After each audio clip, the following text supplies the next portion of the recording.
compensation's an interesting subject, and I'm going to write about it next year or something. But you know, it's not a market system. You can read all you want. I mean, you know, the PR people will tell you, you know, that Joe Smith's compensation was determined by a market system, and he's just like a baseball player or anything of the sort. But he's not just like a baseball player.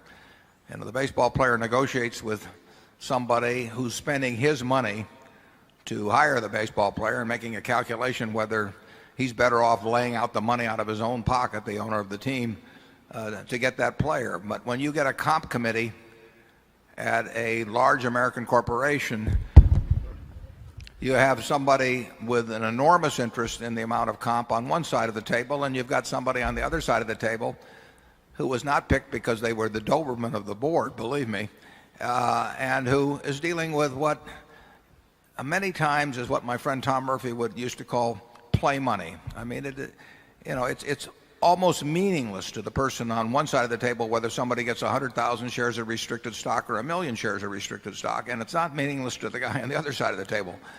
Almost every other negotiation in American business, you have some parity of concern, but you do not have a parity of concern, you know, in terms of comp at the top levels. You have a parity of concern when you get down to labor unions. I mean, the management wants to keep down the prices, and the union wants to get more money, and you know, and that's a real negotiation.